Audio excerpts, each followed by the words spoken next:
Well, we're getting into the Christmas season, obviously, and it's supposed to be a wonderful time of year, and oftentimes it is, but it also is at times a confusing time of year, and sometimes it's wonderfully wonderful, but you end up wondering what the heck's going on in this season that we're in. And so we're going to, in the next few weeks, look at the wonder of Christmas, how wonderful it is, but at the same time, the stuff that kind of makes you wonder a little bit.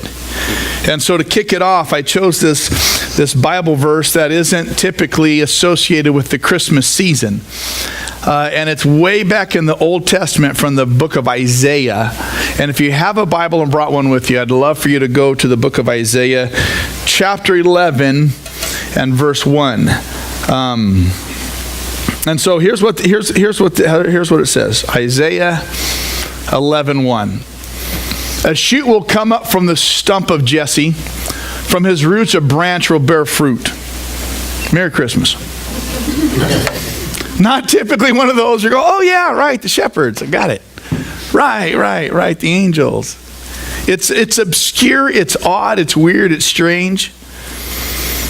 A shoot will come up from a stump, and a branch will bear fruit. Do you ever have those moments in life? Those instances when you just think, I wonder what this is all about. I wonder what's going on. Do you ever have those moments? Like I wonder why. I wonder what if. I can't understand what this is about right now. I just wonder. Do you ever have those moments of confusion? Yes, sir. Yeah? Especially around the Christmas time when family comes over, you're like, I wonder how you became part of our, like, what was I thinking? Right? See, that verse in Isaiah 11, a shoot will come up out of a stump. In order to have a stump, you got to have something that's been what? Cut down. It's cut down. Do you ever have those things in life where you think, I wonder why that ended?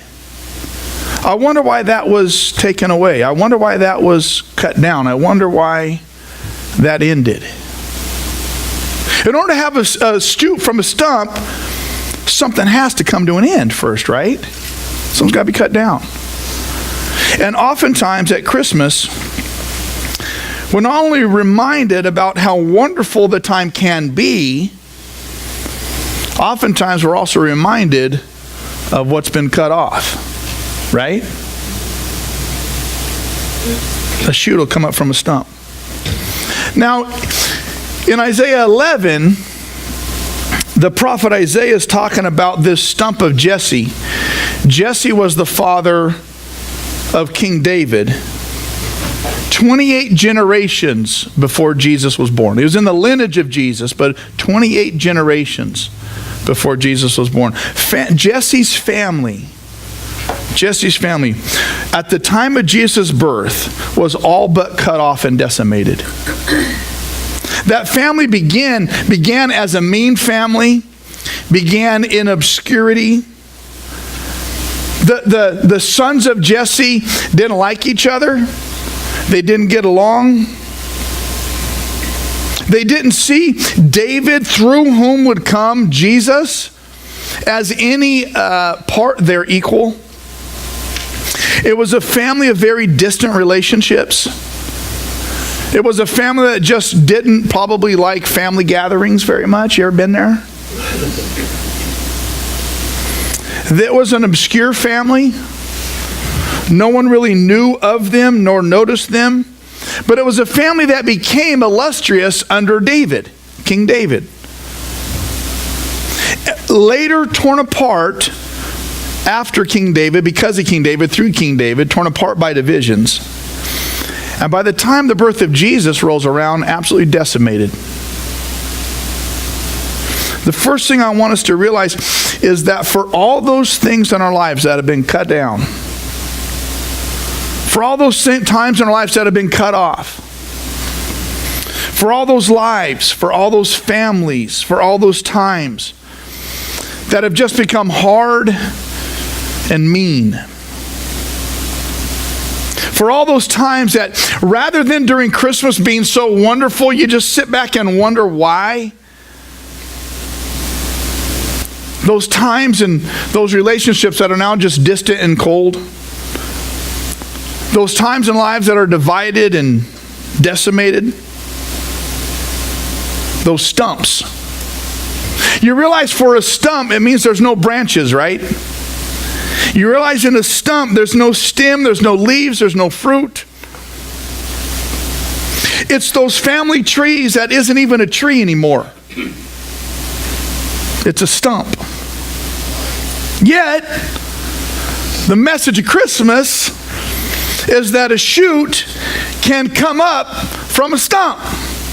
That's the message of Christmas. That though we go into a wonderful time, sometimes in the wonderful time we end up wondering why.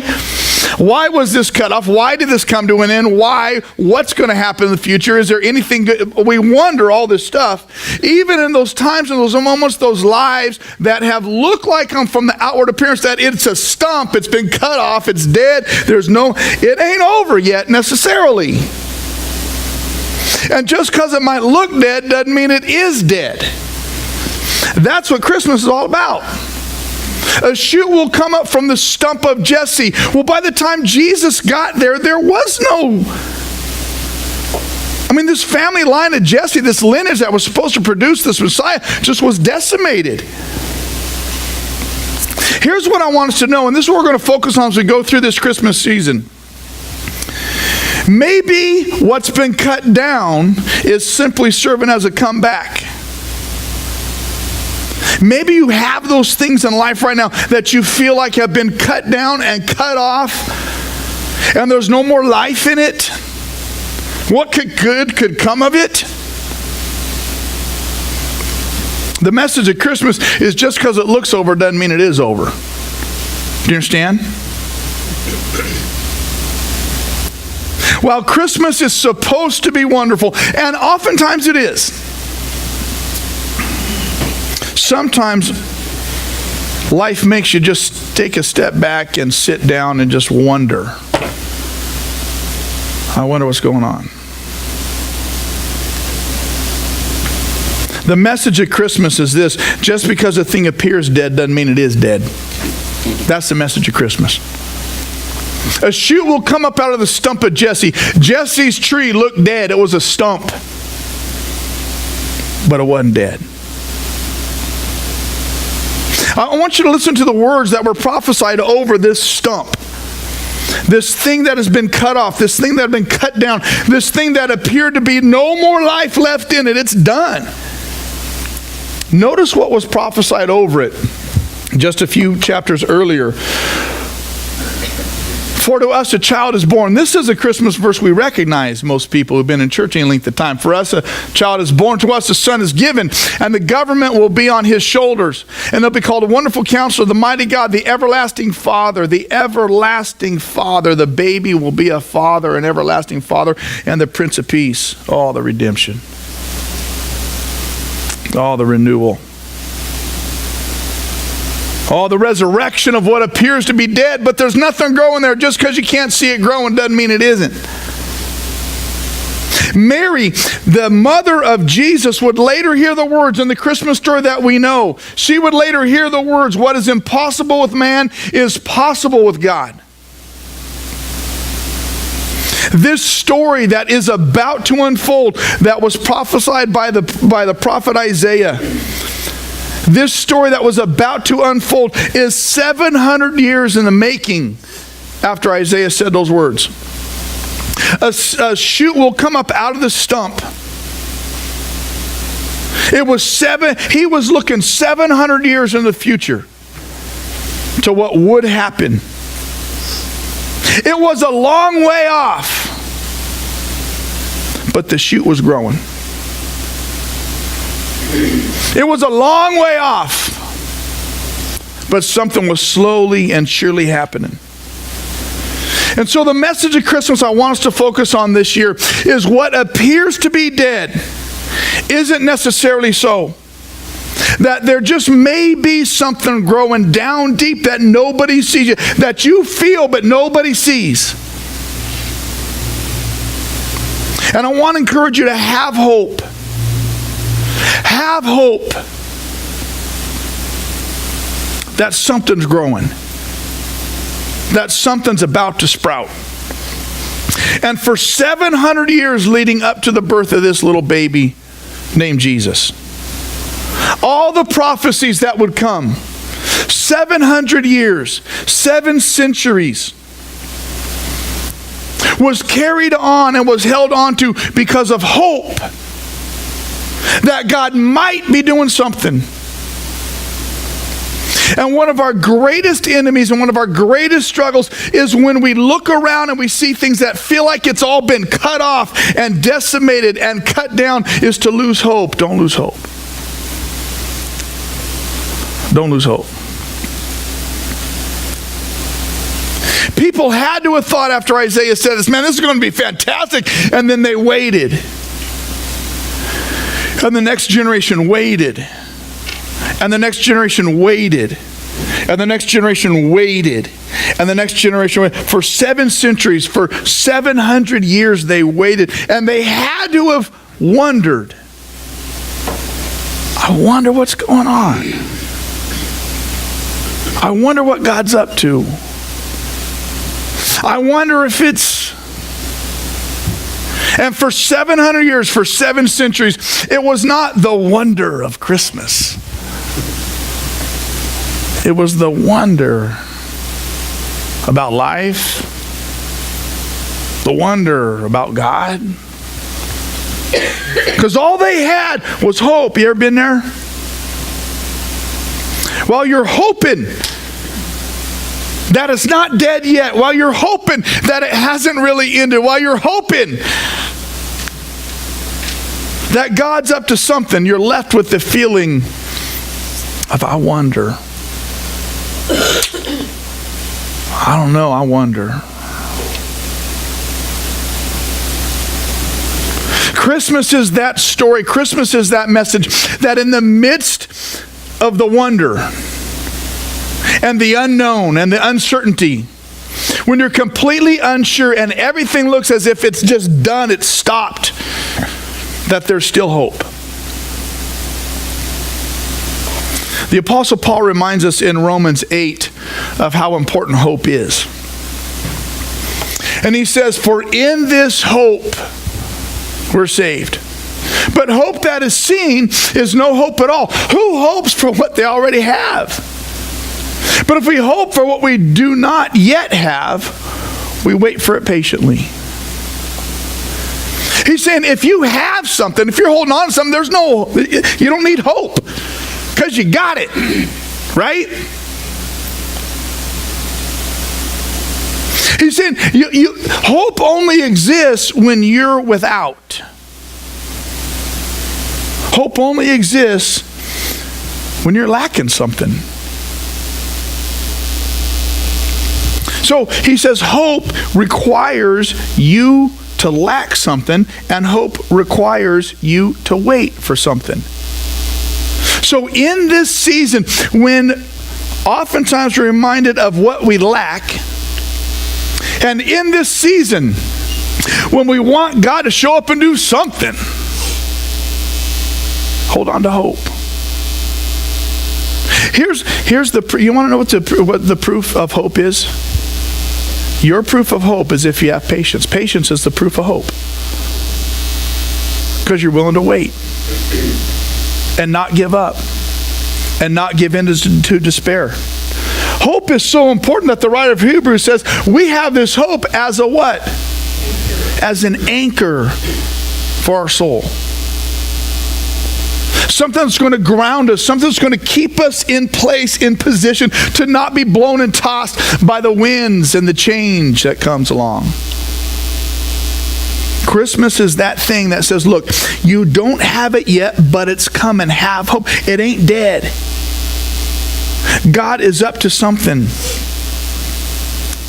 And sometimes you can't see it, and sometimes you wonder if it's real. You just got to know that God is still up to something. This promise of redemption through the prophet Isaiah, this promise of renewal through the prophet Isaiah, this promise was announced 700 years before that first Christmas night.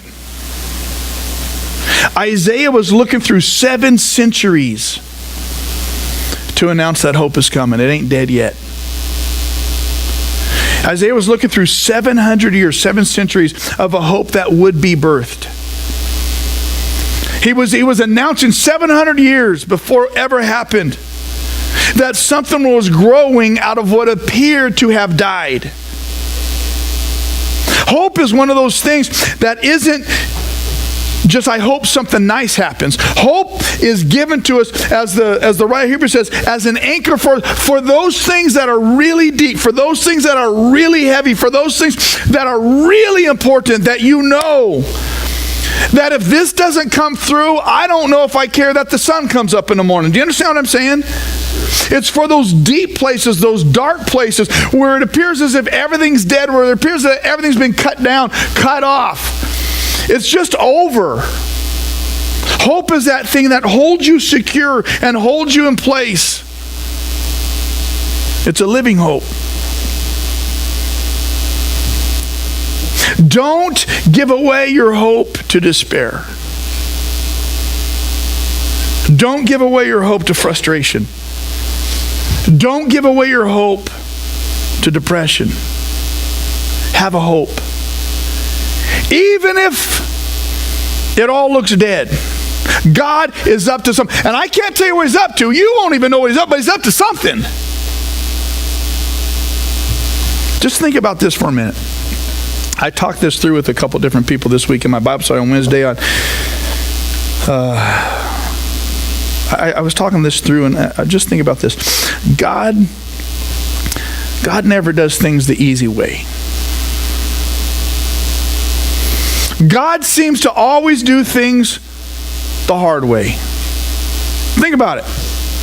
God always chooses what seems to be the most difficult way, and that's the way He chooses to work. It's through difficulty that brings deliverance. God never does stuff the easy way. Difficulty has to go. Think back through the Bible. When did God ever do something the easy way? Think about it. God never did stuff the easy way. And He never asked of His people to do things the easy way. He always made it difficult. The only things that God said would be easy was religion. And He said it like this: my yoke, my rules for you are light. My burden is light. My yoke is easy. That's the only thing God made easy was religion, because He boiled it down to 2 rules. Love me and love each other. That's easy. Everything else God did, everything else that God told, everything else that God has asked of His people throughout the generations and histories and centuries has been the hard way.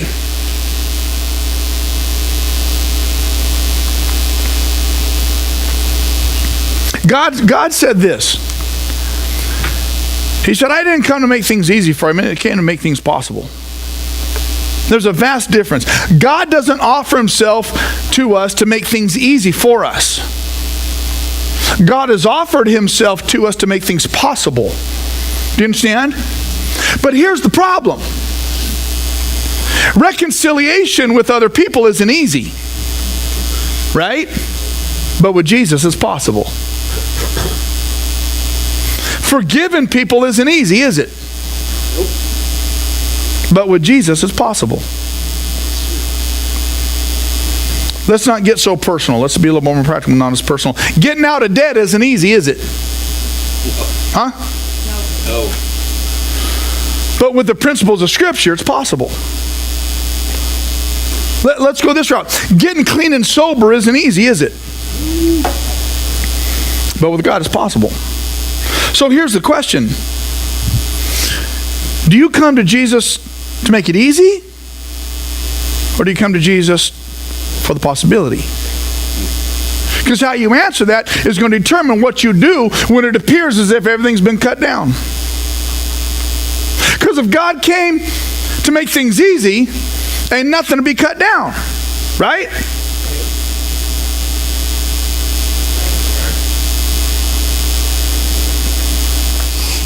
So as far as it depends on you, agree to go through the hard stuff. Because God's up to something. The entire Christmas story was not easy.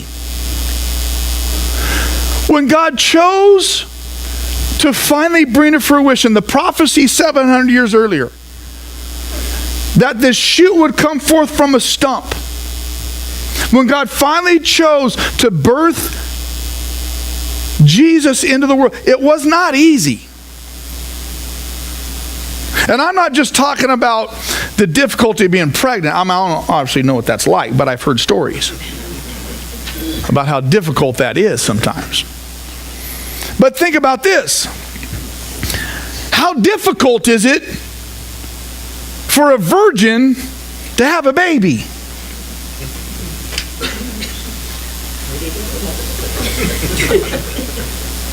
Let's say your daughter comes to you one evening.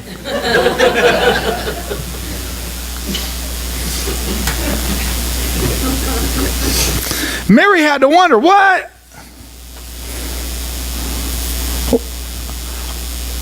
I wonder what Joseph's going to say.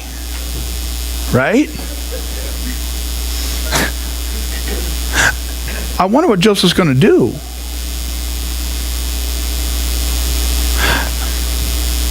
Even if Joseph's okay with it, I wonder what my community is going to say.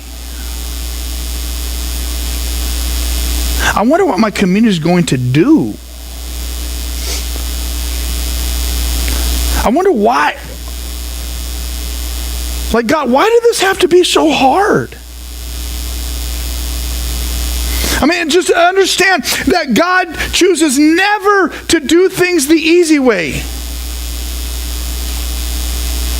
God chose an impossible womb to birth unlimited potential. It's not easy to birth full divinity into fallen humanity.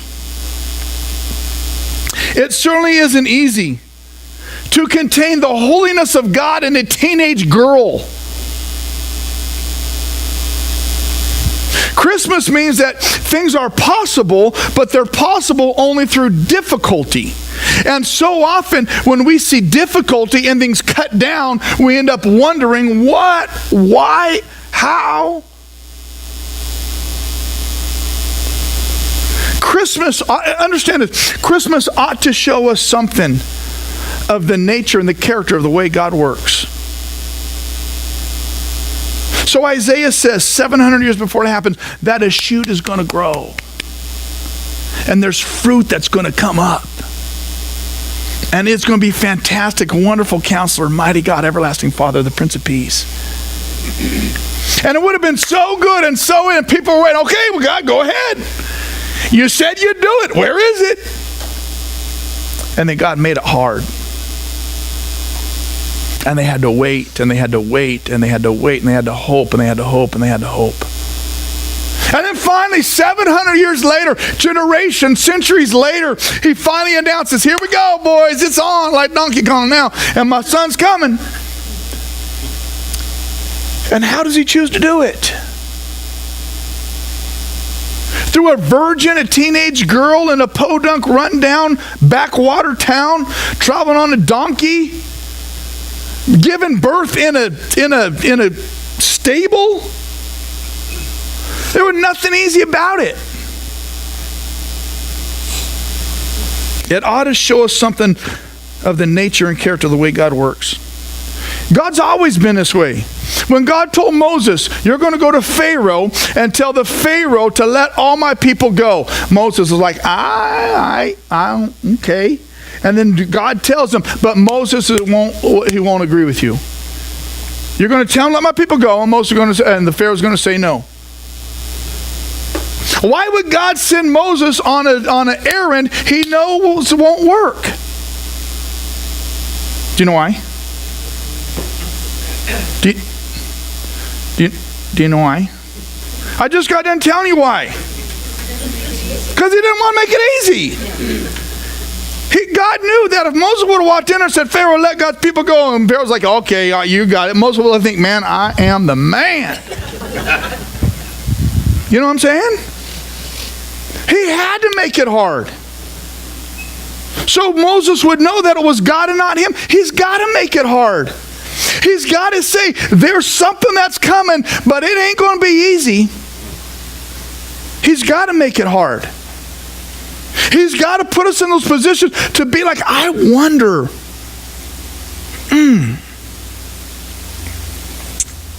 But God is so good, because even though God makes it hard, He told Moses that it was going to be hard, so that Moses wouldn't be discouraged in the midst of denial. Do you understand? He said, Moses, I want you to do this, but realize it's not going to work, but don't worry about it. It's going to get hard, but don't worry about it. Because had he not told Moses that it was going to work out, but it's going to have difficulty, Moses would have gotten discouraged in the midst with a denial. How many times has that happened? How many times in our lives has something been cut off, been ended, taken away? And in the midst of that denial of a hope, we've become discouraged and depressed and devastated. This is the story of Christmas. Don't lose hope.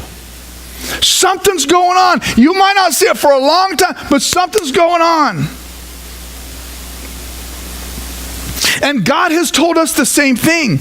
He says, I'm up to something, and something's coming, and what appears dead might not be dead. Just have hope. Because He doesn't want us to lose our hope in the midst of denial. That's why He gave us Romans 8:28. We know that all this stuff, even the cut downs, serve as our comeback. It's going to work out for our good.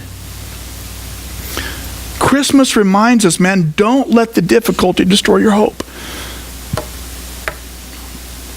Even when you see a cut down, have the foresight and the hope to see something coming up. Do you understand what I'm saying? Now note, even in the stump, something was happening that nobody could see. Something was germinating way down deep inside. Something was happening way down in the core that nobody was privy to. All everybody saw was a stump. By the time the shoot appeared, by the time something was born inside, by the time something popped up, there was a lot that had been going on that nobody was privy to, that nobody could see. And here's the way it happens. When things are cut down, when things are cut off, when it appears that all things are dead, God is still up to something. There's something still germinating down deep inside. And sometimes you can't see it, but sometimes you can feel it. And nobody else can see it, and nobody else can feel it. But you know. For we know that God works all things together for my good. I know. I can't see it. I can't explain it. You might not have hope, but I know something's in here. Here's the thing. The stump still has life as long as the roots are still planted. Do you understand what I'm saying? The roots are where the life is. As long as the stump stays rooted, it has the potential and the promise of new life. For the shoot to grow up from the stump has to stay planted. So here's the thing. There's a shoot coming up from the stump in your life. Whatever that stump is.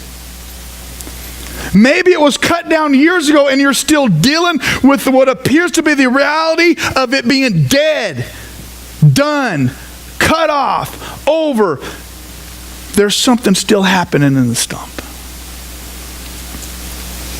Our tendency in the midst of denial is to uproot and leave. And the story of Christmas says, stay planted. Stay planted. The life for the tree comes from the nutrients in the soil that are given to it through its roots. Ask yourself this Christmas season, how's the soil I'm planted in? How well are your roots planted as we go into this Christmas season? As wonderful as this season is, in those times when you wonder, I wonder. Remember how well you were planted when you first believed? You remember how how deep those roots were when you first believed? Well, you really thought back then, because you were young and naive, that anything was possible with God? Remember? When you were really young and naive in your faith and you really believed the Bible? You remember what those roots were like? Do you remember how deep and how strong those roots were and how great the soil was that you dug those roots out when you were really in need?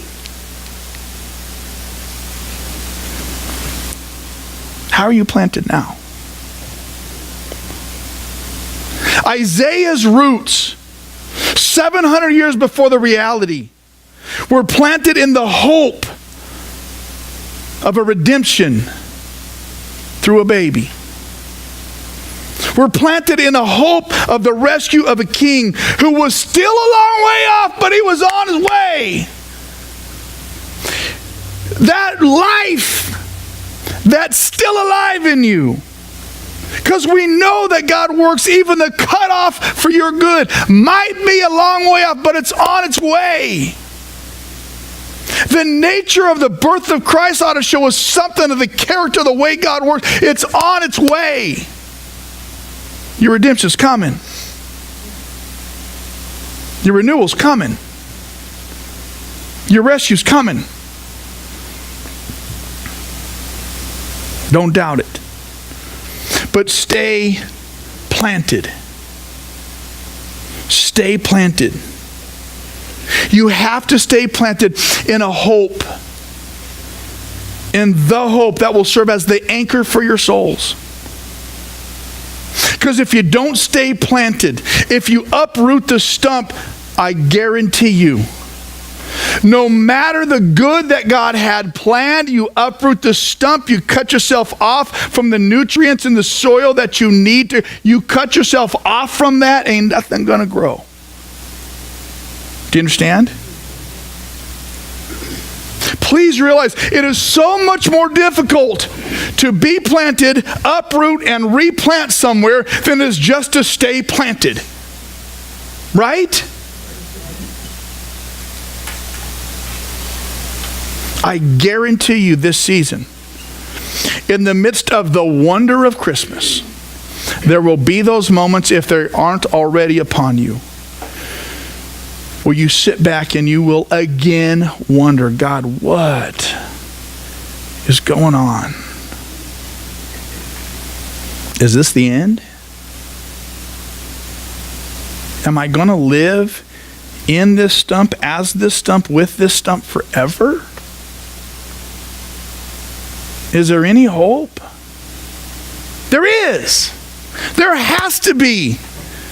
And Christmas is that season that reminds us that there is a shoot growing out of what appears to be dead. Don't doubt that.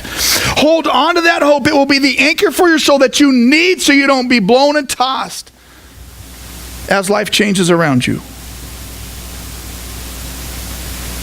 Christmas is the story.